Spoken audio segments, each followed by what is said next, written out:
चाहिए। आई रउआ सबन के एक बार फिर से हमार भोजपुरी रिएक्शन चैनल बौछार में स्वागत बा।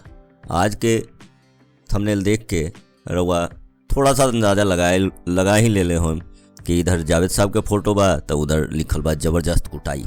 ये ज़बरदस्त कुटाई लिखे के पीछे मेन मकसद ये बा कि जावेद साहब के हालिया जो बयान दिलन है वो बड़ा मज़ेदार बाटे, खास करके पाकिस्तानी लोगों के लिए। जावेद साहब मुंबई अटैक के बारे में पाकिस्तान में ही जाके पाकिस्तानियों के मुंह पे खींच के तमाचा मार के अइले बारे, और एकरा कहल जाला कि सही में घर में जाके मारना, घूस के मारना। देखी जावेद साहब का कहत बानी। इल्जाम न दें, उससे सॉल्व नहीं हो।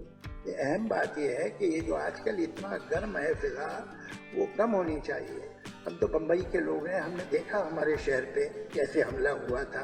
तो वो लोग नॉर्वे से तो नहीं आए थे, ना इजिप्ट से आए थे, वो लोग अभी भी आपके मुल्क में घूम रहे हैं। तो ये शिकायत अगर हिंदुस्तानी के दिल में हो तो आपको बुरा नहीं मानना चाहिए।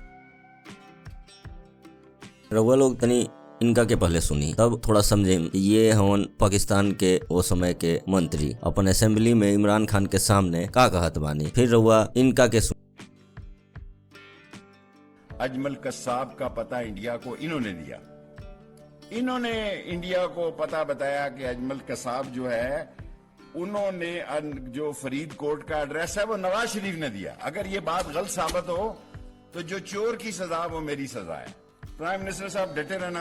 हर बार है कि यदि हम झूठ बोलत तानी तो हमरा के सजा दे दे लोग, यानी कि ये लोगों को पता बाटे, ये लोग मान गए वाले लोग कि अजमल कसाब जो अटैक के लिए रहल मुंबई पे वो पाकिस्तान के रहल। और आज के डेट में ट्विटर पे अब जाई भरल पड़ल बा लोग, गरियावत बाटे लोग हमारे जावेद अख्तर साहब के कि वो उनकर हमनी के बड़ी मेहमान नवाजी कैनी और वो आके हमनी के गरिया के चल गई।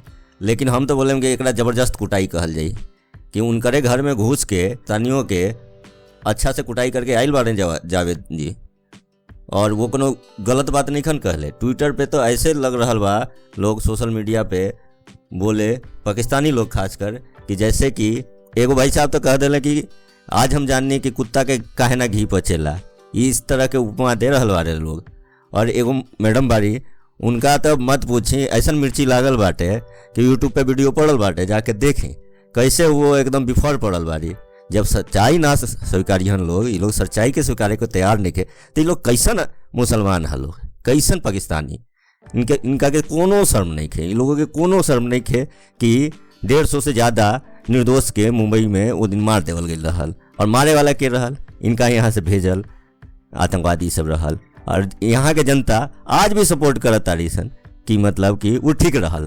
लेकिन जावेद साहब जो कहले वो गलत बाटे, और ओकर रिएक्शन में पाकिस्तान के लोग का कहता। और एगो हम यहाँ के शेख रशीद साहब के वीडियो भी रउआ सबके शेयर करतनी, जो वहाँ के असेंबली में वो कैसे स्वीकार करतन कि कसाब पाकिस्तान से ही रहल। लेकिन आज कोनो पाकिस्तानी माने के तैयार नहीं थे कि कसाब पाकिस्तान से रहल है। लेकिन कुछ अच्छा पाकिस्तानी लोग बारे जे इनकरे इस भाषण के कोट करके कह रहल बारे कि जब अपन मिनिस्टर कहता तो कोनो बात नहीं खे, लेकिन वह बतिया जावेद साहब कह दिले तो मिर्ची लागल बाटे। और यदि अपन रउआ के तनी ज़्यादा ही मजा लेवे के शौक बा तो जाके ट्विटर, फेसबुक, सोशल मीडिया ये सब पे पढ़ी कि पाकिस्तानियों के रिएक्शन का बाटे। धन्यवाद ये वीडियो के देखे खातिर, भोजपुरी भाषा के बढ़ावा देवे खातिर, और भोजपुरी में आगे और ऐसे वीडियो के लिए सब्सक्राइब करी, लाइक करी रउआ सब। ऐसे ही हम रउआ सब पे अच्छा न्यूज के बौछार करत रह जी। धन्यवाद।